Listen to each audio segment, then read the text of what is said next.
Greetings, peace be with you. In this video, I'm gonna share with you the truth about weed. Okay, so we're gonna be diving into the history of cannabis, right? Where it was actually used, when it was actually used.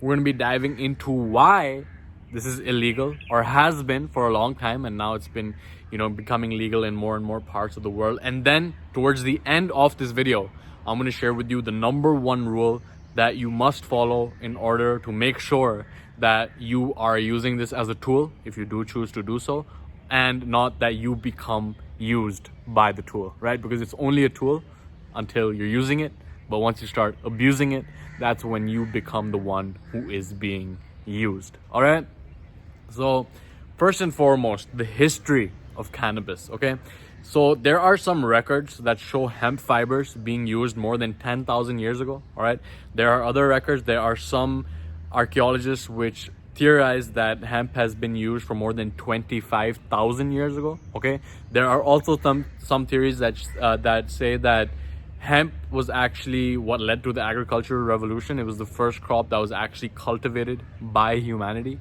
and that actually set the foundations for the agricultural revolution, which led us to where we are right now. Okay, so the use of this plant is disputed, but it goes back thousands of years, right, before civilization. And there are so many different traditions associated with hemp and cannabis as well. All right, for example, it's been used in India for thousands of years. Okay, Shiva, who is known as the Lord of Yoga, is associated with cannabis as well.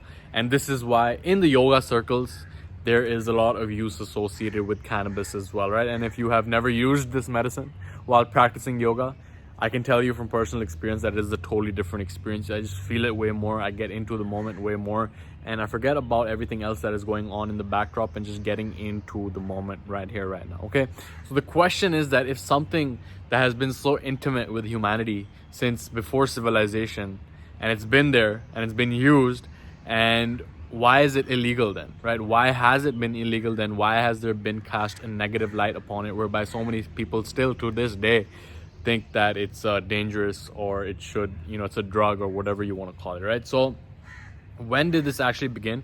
Well, marijuana was actually legal for a very long time, until the early 1900s, right? They had a whole propaganda against marijuana, and they called it the Reefer Madness, propaganda. Okay, there was like saying that, it makes you go crazy, it makes you do stupid stuff, and basically there was this propaganda pulled out. And the question is, why, right? Why is it that this plant was demonized when it has been used since the beginning of humanity? Well, just consider the fact that this plant, right, cannabis, has so many different uses, right? There is hemp paper, right? And hemp paper has been used. I think the amendments of the United States Declaration of Independence was written on hemp paper. And hemp has so many industrial uses. Okay, the Model T, which Henry Ford made, was also made out of, its body was made out of hemp, right? It was a material made out of hemp. You can make hemp textiles. Okay, there's so many different uses of hemp. You can use it as a food product, right? Hemp protein. And half of old Cairo, the city in Egypt, was made from hemp, right? So you can make it like industrial uses as well. You can feed it to live crop, right? So there's so many different uses of this plant. And in my opinion, based on my research, is that the reason this was called illegal, why there was propaganda against hemp, against marijuana, against cannabis, right? There's so many different names for this, is because of corporate interests, right? The logging industry, for example, which is basically cutting down the lungs of the earth, right? Cutting down the lungs of the earth to make all the things. It's a multi-billion-dollar industry, okay? And cannabis is allowing us to, not only does it grow faster than trees, not only does it allow us to reduce the CO2 emissions, right? It grows way faster than trees. It allows us to reduce the CO2 emissions. It allows us to do everything that we would with logging.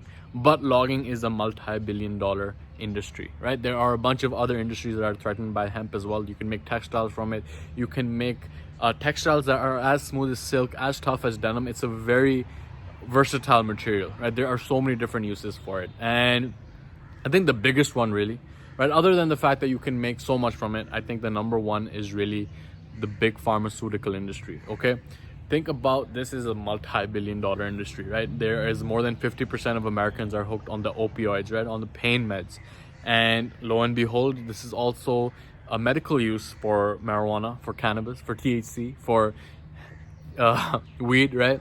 You can use it as an adaptogen, right? It's an adaptogenic herb which brings back balance into the body. We have an endocannabinoid system within our body, and the use of this medicine has been seen to bring balance back to it, right? It's very effective at dealing with chronic diseases, and that is exactly what the medical industry sells you the symptom, sells you the pills for, right? Sells you the injections for, sells you this short-term solution.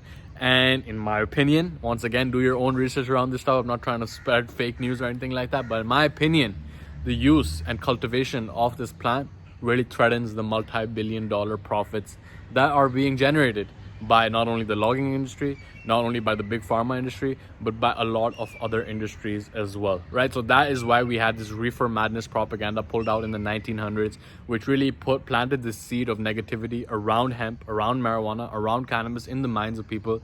And the reason for this, I believe, is because of corporate interests, right?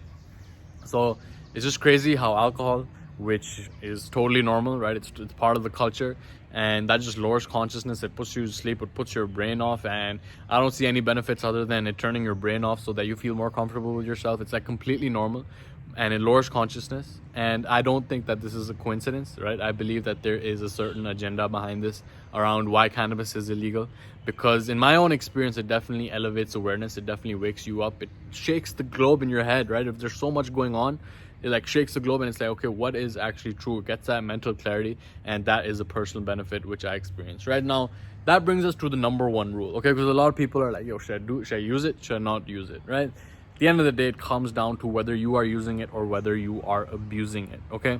And the number one rule is really that of bio-individuality, meaning that it affects you differently than how it affects me. It affects me differently than how it affects someone else, because we are all individual based on our biology, right? And the use of this medicine will affect us differently. For example, I remember when I first started using this substance, when I first started experimenting with this medicine, I would get very hungry, I'd get the munchies, I would fall asleep, I'd get sleepy, whatever it is. And now at this point, after like, I think the first time that I used this medicine was 10 years ago, and it affects me very differently right now, where I don't get hungry, don't get the munchies. I actually suppresses my appetite. I can't fall asleep.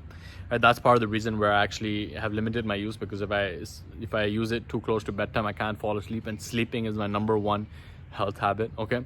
So it affects everyone differently, and at the end of the day, you are your own authority around this stuff, right? Stop looking to other people around, should I use it, should I not use it? Because I was watching a video of Sadhguru, right? I love his stuff. I resonate deeply with all of his material, and he makes the point that he's never used it before, right? And when people ask him, they're like, yo, Sadhguru, should we use this or not, right? And he always says, no, you shouldn't. And the justification that he gives is that, you know, if you were to go and get a surgery right now and your doctor was smoking up, then would you trust this doctor? You wouldn't, right? Because it lowers your faculties, right? If you're going to fly a plane and you had like all these lives that you had to take care of, would you smoke a joint? No, you wouldn't, right? Because it lowers your faculties. But you know, in my experience, sometimes my mind is so hyperactive, I get caught up in so much stuff. I'm just doing, taking action, going for it all the time, and getting this jumble in my head. And at that point, when I use the medicine, it helps, you know, push me down, lowers my faculties so that I can tap into the higher source as well, right? So of course, not all the time do you want to lower your faculties, but there are some times where it just slows down that mental chatter and allows me to open up to, you know, what is actually important, what is actually true, giving that mental clarity, getting me close to the core of what needs to be done right now, okay? So at the end of the day, man, like, just assess your own use around this stuff. Like, personally, I don't keep any on me, because I know that if I do, then I'll end up using it too much. I'll have all these great ideas, I'll be resonating on this high frequency, but then I won't actually do anything. I won't be productive, I won't be making videos, I won't be following through with what I know I need to do, I won't be sticking to my habits, I won't be completing my to-do list, I won't be meeting the appointments in my calendar, right? So I know that. And it all comes down to experimentation. Some people, they smoke all day, every day, and they're all good. They're making millions of dollars. All power to them, right? You are your own authority around this stuff. Don't rely on any external opinion, right? If you've been using it for a while, then you know inside what's true for you. I know that, you know, sometimes we're looking for justifications. Okay, he said it's true and then it justifies me, but really it comes down to this confirmation bias, right? Because someone will say, yeah, I made millions of dollars and I smoke weed, and you're like, yo, he makes millions of dollars, so there's no reason there's anything wrong with it. But then you're smoking all the time and not doing anything, right? So it's down to personal experience, right? It comes down to bio individuality, because it affects everyone differently. We all have our individual endocannabinoid system, but the fact that we do have endocannabinoid system means that this plant has been interacting with us since we've had that system, which is basically since the start of humanity, right? So humanity has a close, intimate relationship with this plant, and at the end of the day, it has its uses, it has its benefits, but it also has its drawbacks. And also a point to consider is where the source is that this is coming from. Okay, a plant that is grown out in natural conditions like the sun, given natural nutrients, will affect you very differently than a plant that is grown indoors with artificial lights, with artificial nutrients, with artificial fertilizer, right? Understand that as well, because when the plant is grown outdoors, it's getting the spirit of the sun, it's getting the spirit of the earth, and it's getting the energy of the person that's growing it, if it's indoors as well. So there are a lot of factors to consider, and the most important one is your own experience, right? Assess your own experience, see how you feel based on objectively, did you get your task done or not? Because sometimes it's just like, you know, you want to sit back, relax, and get that perspective, get the view going on that, okay, what's the bigger picture right now? Am I just grinding, like going at it, you know?